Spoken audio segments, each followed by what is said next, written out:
All right, we're live. Awesome. So, hey guys, welcome to the Comic Ken channel. And today I have on a guest. His name is Paul Thayer, and he creates the Project Naosis comic, which is now on Kickstarter. Let me go ahead and pull that up on the screen. All right, can y'all see it? Boom, it's up. I'm sorry? Yeah, it's up. We're rolling. Okay, dope. Awesome. So, is there anything? It says a 24-page superhero sci-fi ongoing comic series with no multiverse or do-overs for lovers of X-Men, Mortal Kombat, and Invincible.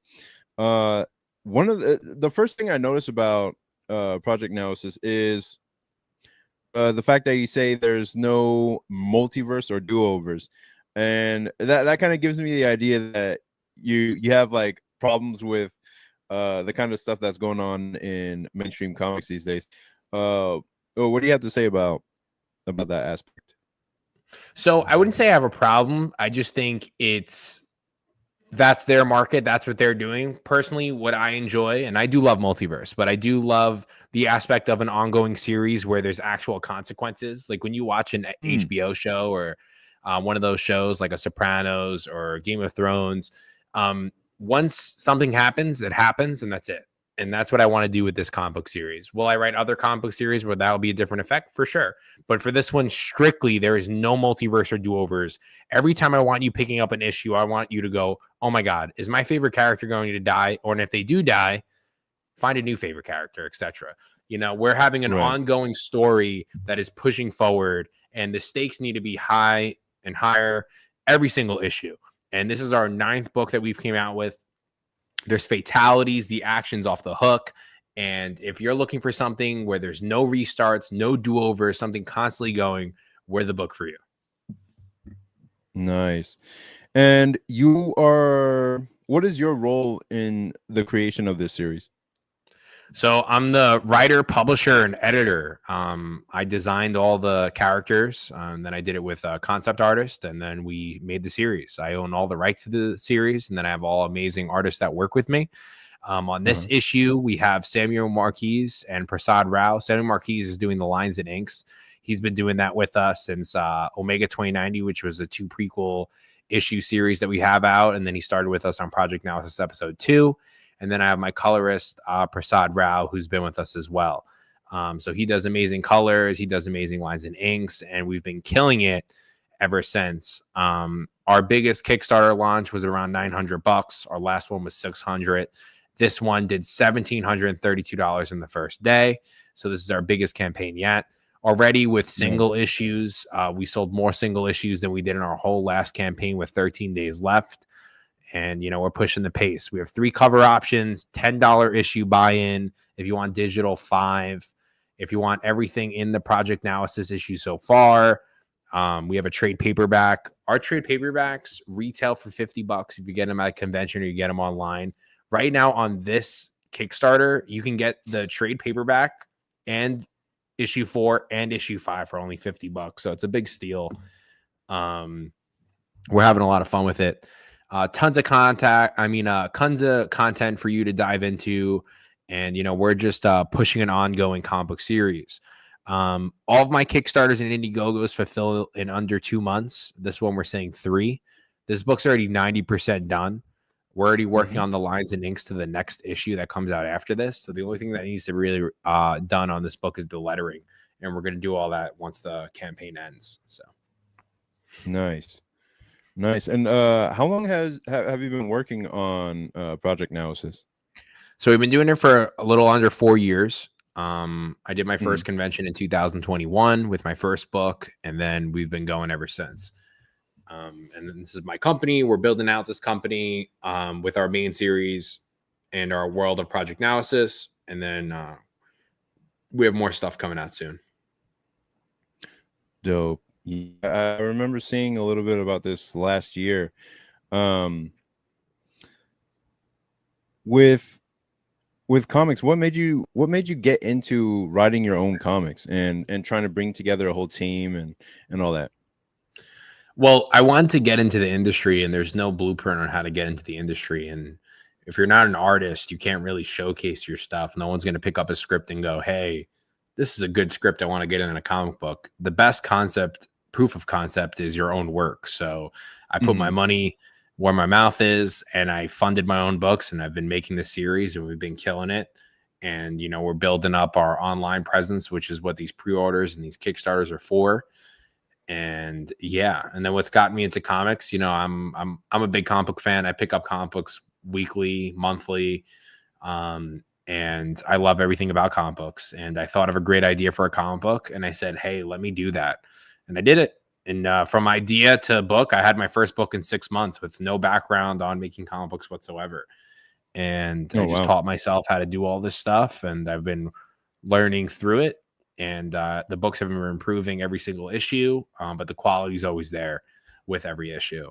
And a lot of Kickstarters you'll see are $25-$30 a book. Mine's only $10 buy-in. The books are super high quality. These are no joke books. The cover A's are always the interiors. And we have a lot of fun with it. You said the last word kind of cut off. Yeah. So we're having a lot of fun with it, super high quality, trying to get things going, easy buy-ins, you can't beat it. And it's definitely a book that you're going to receive because we're already working on the 2 books that are after this, so we're having a lot of fun. Yeah, that's actually the one thing that I notice about it above most other comics is that it looks like really solid professional quality. Like this is something, it doesn't look like anything. It doesn't look any different from something you would see on the stands. Like it can stand up next to an Invincible or a Superman or Batman comic. Thanks. Is that something that you yeah, no problem, man. Is that something that you specifically look for when you're hiring artists? Yeah, of course, there's always going to be, different books that I'll come out with different artists. But at least for our main thing that we're going for right now, it's like, it's really actually my whole company. It's just, I want to pick up a book that I would read. And if I read this book, I want to be able to read it. And if I handed it to you, to be passionate to sell it to you, it has to be good, So I really try to put the best quality into it. And it was the same thing. I found Samuel Marquise. He did the prequel series for us, the first 2 issues. And I was like, dude, he needs to be on the main story. His art's so good. So on issue 2, he started doing the series for us. And then, we've been working together ever since. And then, and a lot of the guys too, right here is V. Ken Marion. He does a lot of work with DC. He's doing the new Green Lantern book that's coming out. He has a one-shot for Green Lantern coming out. He's done a lot of stuff with Image Comics. He did a variant cover for us. Corey Hampshire, which is our exclusive cover. If you scroll down, it's that Virgin cover. He's done Venom, X-Men, Deadpool, all that cool stuff, Supreme. And he did issue 0 for us. And then he's been doing a lot of covers for us as well. For a while before I got back into it, like 5 years ago, I really didn't know, who was who, except for like some names of like comic books. So I would just message people who I thought had great artwork and figured out their credentials later on. Samuel doesn't have a big following, Corey has a pretty big following, but it's just about seeing if the art works and then if they can transmit the script good enough and then, going from there, or if you're a good person. I see a lot of guys at conventions. I picked up a guy at a convention, pretty decent, good art. And he was just a great person, so like, I'm going to do a book with somebody else as well. Like we're trying to just make, one, quality is always going to be great. The books are super high quality. The paper is great, high quality gloss, matte finish, all that good stuff. And, we're really just trying to put on a great product that has no underlying meanings. We're trying to just get a great superhero comic book out there that you can love and enjoy, that is super action packed. Like it's really something like, I see it as like what I would pick up in a comic shop. Like I see this and I go, I want this. And then bam, I made it, so. Right. And on that note, what would you say is the thing that separates Project Naosis from other comics like Invincible or Batman or Superman? What's the special thing about this one specifically? Well, there's no multiverse or do-overs. It's going to be an ongoing story. And when I kill someone, they die. And when they die, it is insane. You know, there's fatalities. If you don't see a fatality, assume they're alive. That's my best way to put it. So that's really what it is. There's no multiverse, no do-overs, and you know, it's an ongoing story. Like when you're joining with us, you're getting a book that is going continuous, and when it ends, it ends. And we did volume 1, which is our trade paperback, and now volume 2 is issues 4 and 5, and then it'll be 6 and 7. So I tell people, if you're new to Project Naosis, I would recommend getting episode 5, and you can easily get episode 4, or you can easily get one of our tiers where you can get all the issues. But you can either start at volume 2, or you can get the whole thing, and you'll get a great read, and you'll get tons of great content. We ship out books every couple of days from online orders, and then we do these big pre-orders for the Kickstarters as well. So, okay, dope. And I was thinking the same thing would apply. The no multiverses, no do-overs would apply to a comic like Invincible. What would you say is the difference between Project Naosis and Invincible? See, I didn't read all of Invincible, and I'm pretty sure there is a multiverse now. There is, but it's not a cheat or a hack that they use to bring back characters. It's just a part of one storyline, and like in the story, there was like 20 marks. No, yeah, I'm pretty sure there in was. the TV show there was like 20 marks. Yeah, that was that was part of a story arc. You will never see a story arc where Omega will see another Omega, where Crimson Pain will see another Crimson Pain, where they could walk through a portal and it's a zombie apocalypse. It is this one world. There's no gods. There's none of that stuff.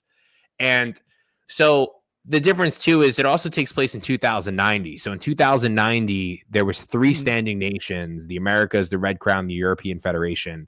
And in one day, Crimson Pain kills 90 million people and all the superheroes in existence. So in that process, the government says, hey, we have a villain that just killed all these people. What are we going to do? We have no more superheroes. They unite under one nation. So now there's one world government that makes a super classified unit called Project Naosis. And they're now there to kill this supervillain and his rebellion. And it's getting bigger from that. It's a classified unit in volume 1 and volume 2. People are starting to see they exist. I blur the lines of what's good and evil. You'll see in this book, you know, these guys are not superheroes. They're not trying to throw you in jail. They're trying to kill these people. You know, these guys are soldiers that were now given powers to kill these villains.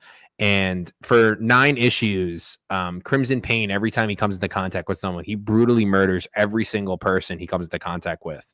Like I said, in the first issue, he killed 90 million people and all the superheroes. And now for this issue, episode 5, you will see Crimson Pain face off against the Project Naosis unit. And it only can go one or two ways. So you got to find that out. So like I said, no multi-layer verse, even though it's one story. We're not hopping off into Peter Pan variant version of Omega. And then, you know, it's a different setting. This isn't the United States. This isn't Russia, like, you know, with Putin. I've customized everything almost in this world. That it's really, it's like a unique world that isn't really out there, you know, in my opinion. There could be maybe something prior, but not to my knowledge. Okay, cool. And what would you say is the inspiration for Project Naosis? How did it get started, and what shows or comics inspired it? So I could say my main thing is Mortal Kombat. I think the Mortal Kombat action is something that I think should be in a lot of game, like movies and stuff like that. I think it's just off the hook, the way they do the fighting, and I want that. And then to piggyback on that, I just, you know, I thought of this idea when I was at work that wasn't available for me that I would like to see. And I thought of this idea, and it was a very complicated idea. So I said, instead of writing that given idea, I'm working towards that idea. So the ending of Project Naosis is technically the original idea I had for this world. Right. And how long is Project Naosis going to be? Is it like a mini series, like a long running series? How long is it going to be? So as of today, it is going to issue 35. That is where Oh, that is the scripts I have. And it could be, I would say 32 to max, 40. But it all depends on how everything goes.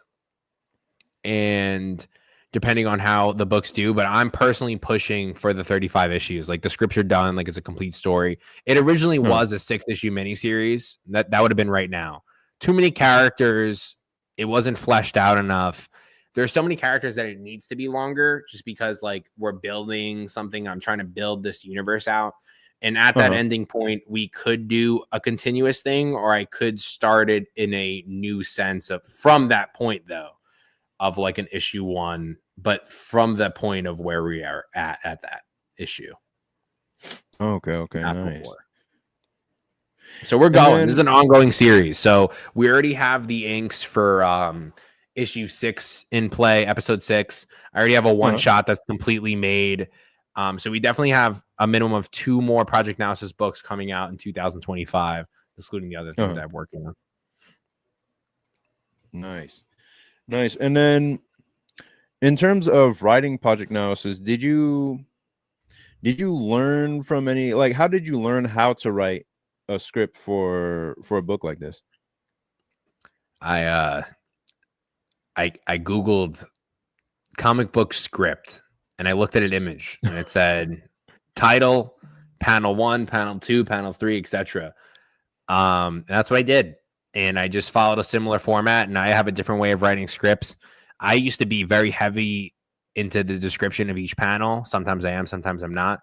But I work really well with my artists, where we, through images and also stuff like that, I can really transparent what I have as a vision. And of course they can put their vision on it as well. But I just taught myself, like I'm able to, even when I watch movies, I just dissect movies where I kind of know where things are going, probably like 85% of the time. Even if it's like watching WWE or something like that, I kind of know where it's going. And I just kind of like took that and just made sure, it just transpired, and it seems to be going well. You didn't But read everything any, taught like, myself. really, like, you didn't read any like narrative books or writing books or anything? I have no writing classes for this. Not one. Wow. My only writing is reading experience and what I've liked and what I don't like. Wow. Okay. So what made you decide to be a publisher instead of just a writer? Like, you want to publish analysis, but do you want to publish other books? Like, are you trying to publish book that you didn't write as well underneath your umbrella? I would never say no. So like my first book that I'm doing that's outside Project Naosis is from my company Visual Vibration, that I'm teaming up with Real One, who is Eric Arndid, who used to go by the WWE name Enzo Amore. We have a book coming out in 2025 under my publishing company that I'm doing, but I'm writing it, of course. And then I will think on having other people, like I just said previously as well, and in other podcasts, that I have people that are starting to submit to me now, which I never like thought prior. I really just wanted to make my company, just make my own books and use that as a launching pad for my resume in a sense. So yeah, I definitely could, long as the stuff's good and it's already made. And then of course I would just take a percentage and then help them do everything, skip the 4 years of steps that that I took 4 years to figure out on, stuff like that. But the scooting that I really just want to push my products and, using that as for that. The reason why I made the company was so I had a place to sell it. Like I sell all my stuff at the conventions. Like I'm the one pushing it. I'm the one selling it, preaching it, doing the shows. So that's pretty much it. Nice. And so in the let's say the indie comic space, do you consider it more of a community or more of a business? In what aspect? Like, what do you like? In terms of trying to get your name out there, sell your books, that kind of thing. Do you consider it more of a community or a business? So the reason why you hear comic books don't sell is because people don't treat it like a business. I treat my thing like a business, 1,000%. When I was just featured in Forbes this year. It was my third time being featured in Forbes. I was the only creator featured in Forbes at New York Comic Con. Out of all the people that do Batman, Superman, all that stuff, they did the Project Naosis. That's only because I'm selling at a pace that I'm getting attention, right? It is a community and an aspect of like Vaughn, who just commented before. He's a great creator. You know, he's a buddy of mine. And he's someone that supports everything I do, and I'm grateful for that. And a lot of people do. And I'm in a community where I do podcasts all the time, like this one, where we talk about comic books, where we're able to shout things out. I've only had great experiences, but I think it's both. It's a great community of as that people who interact. Like my ex, people go, oh, I don't like X. X has been nothing but great to me. Everyone is super nice on there. Everyone writes nice things. All I talk about is comic books, so I have nothing to be negative about. Right. You know, or you'll see me post about WWE sometimes.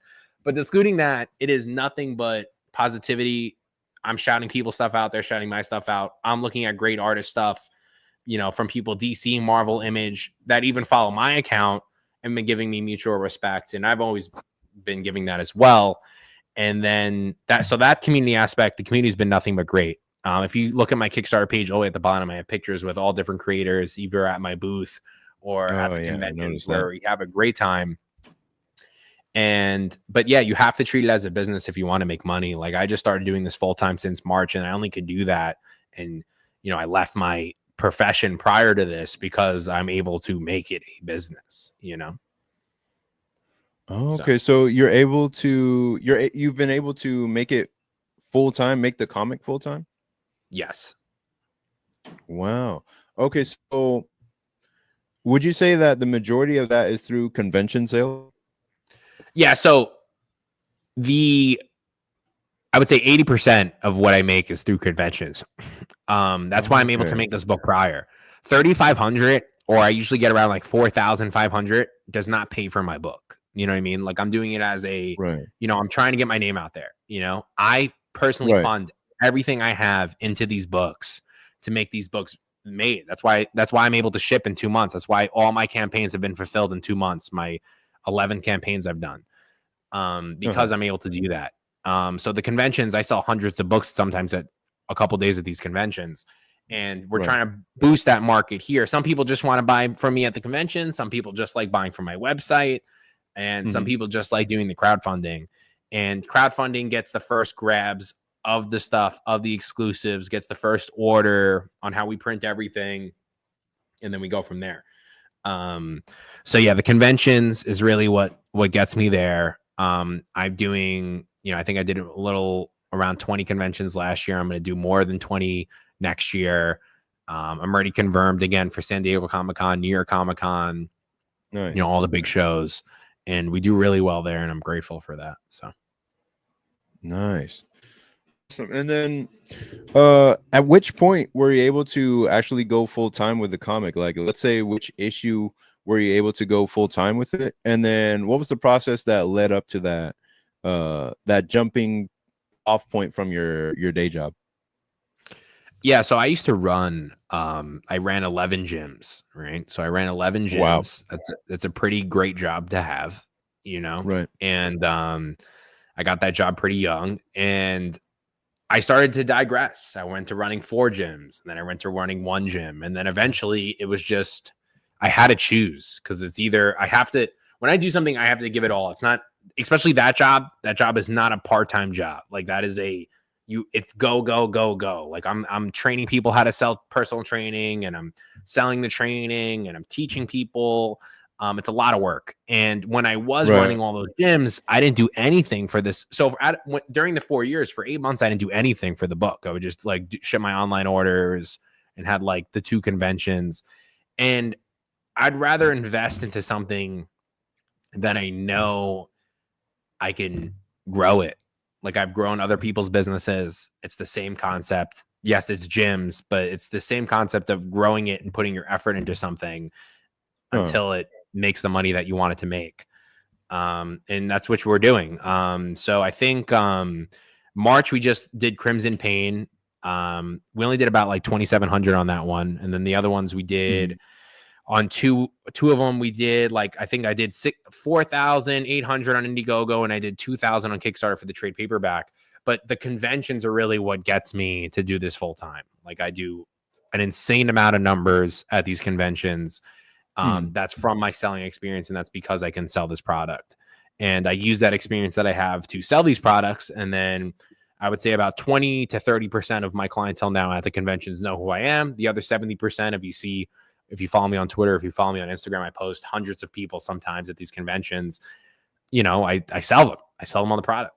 You know, I preach of what I have. I don't sit there and wait. I try to sell, and then hopefully I earn the right after I sell to them for them to buy more books. So out of the 100 backers, 75 have bought 2 or more products from me prior.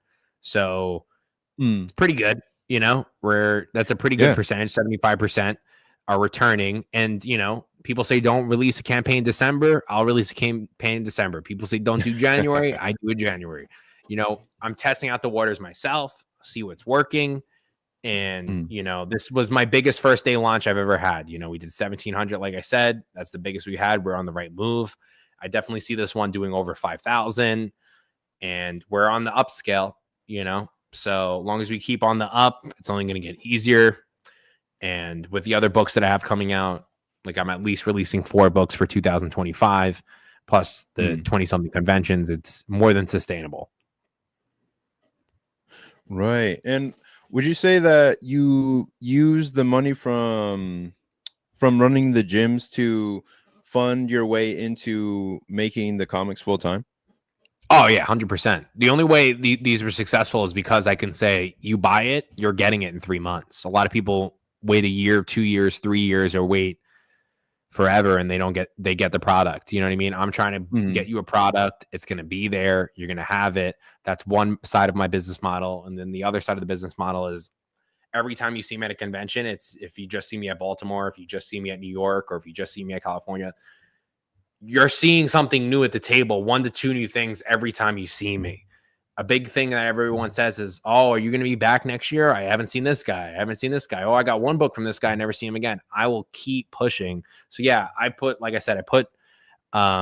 money where my mouth was, and I invested, you know, it takes anywhere from like $7,000 to $10,000 to make a book. And I invested a lot of money into this, you know, to make these products the way they are. And right. So like I said, I'm preaching something that I fully invested myself into. So come back. That makes a lot of right. Yeah, that makes a lot of sense, man. And I was gonna ask, what got you on the Forbes list? So the first time I did that, so I got on 3 times. First time I did that, I sell so many people. I sold this guy who's super nice. He's like, I work for Forbes. I'm like, cool. You know, everyone tells me they work for somewhere. You know what I mean? You don't know. Sometimes people just say something. And he liked the book. That was it. I sold him. He loved the book. And now he's put me in Forbes 2 other times because he's getting more products, and he sees the products. And then he saw me again at New York, and he's like, I'm featuring you for this now, because he sees that I'm pushing, I'm going, I'm not stopping. And I made a good connection with him from him enjoying the books. That I've gotten work from other companies that are like movie companies on their projects for comic books that they're making, and those books aren't out, which would be cool. I hope that they do come out, but they're full finished books. But I've only got those because I sold them. You know what I mean? Right. I sold them on the book, you know? So without me selling them, there's no me getting anything. No one's coming up to me and going, this looks really cool. No, I sold them first. They enjoyed it. And then I'm reaping the rewards after putting myself out there. Right. And then with team, what is your working relationship like with your team? Are you meeting in person at all, or is it like through Zoom calls or just emails? Emails and messages. Samuel's from Brazil, Prasad's from India. Some of the guys are, Corey's from the States, Kyle's from the States. We just message. Sometimes I get on the phone with some guys, sometimes I don't. Me and Samuel just be texting. We text back and forth, and I'll send him the script and he'll go, I want to do this, and I go do it. There's no no. There's always discussion, but there's never don't try this, Right. Interesting. So, is that would you say that the collaborative experience between the writer and the artist, what would you say is the percentage of how much goes into the book? Like, is it 90% writer and then 10% artist, or what would you say it's like? Well, I have my script. Without the artist, there's no comic book. So it's definitely, they do exactly what I want, but at the same time, it's 50% the art. If not, if anything, the art is the most important. Like my script and my designs, yes, that gets us there. But without my artist having the passion that they have for these books, that they're enjoying making these books, you can tell the difference for someone that's enjoying doing the scripts and people that aren't. Mhm. And my artists are really enjoying what they're doing. And me and Samuel get into it on like, why are you killing this person, or why are we doing this? Like, because he is invested. If that's not happening in the conversation, assume that you're not doing the right thing. So I have a good chemistry with all my guys. Nice. I felt like I had another question about working in comics full time. Like, that I feel like is the dream for anybody trying to make it in comics. Would you say that you saved up a lot before you took the jump to make this full time?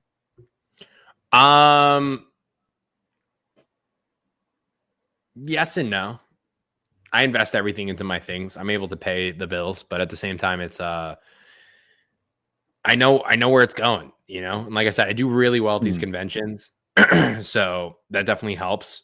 And then we're just pushing the pace. Awesome, man. Well, is there anything as a last note that we should know about Project Naosis before we drop off? No, that's pretty much it. I appreciate you having me on. And guys, if you're looking to get a great comic book that that is going to go to your door, check out Project Naosis. You won't regret it. Dope. Awesome. Well, thanks for coming on, Paul. And I hope your project looks like it's doing really great already. So congratulations with that, and yeah, I'll see you whenever I see you, man. Yeah. I'll post everything. Just tag me in and I'll repost everything. Dope. Awesome, man. Peace out then.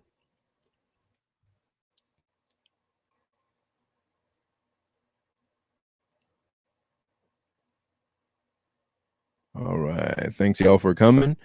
And I'll see y'all in the next one. I'll probably start doing like actual YouTube videos in 2025. Let's see. Let me see. Okay, yeah. In 2025, we'll probably start doing like actual YouTube videos again, and maybe I'll try to be more consistent on these actual like live streams and that kind of thing. But this was kind of a random, like, out of the blue thing. Like, he reached out to me, and I was just like, okay, let's do a show and see where it goes. I wanted to see what this guy was like, and because I've seen Project Naosis before. When I first started getting into the indie comic scene, and I was just like, okay, that's interesting. That one, like, the guy has like 7 eyes on his visor. Let me see if I can show it. I was just like, okay, that's kind of interesting. Let me see what that's about. And the art actually looks like really solid and professional. Let me see. 1, 2, 3, 4, 5. That's like 8 eyes. And the art looked really professional. So I was just like, all right, let's see what this guy's about. Let's see who's behind it and how it's being made, how it's being created. And yeah, so that was Paul Thayer. And yeah, I'll see you guys in 2025 with more videos, more content, and more Arrow. I'm going to make more comics and a new secret special project that I'll tell you about later on. But that's all for now. Peace.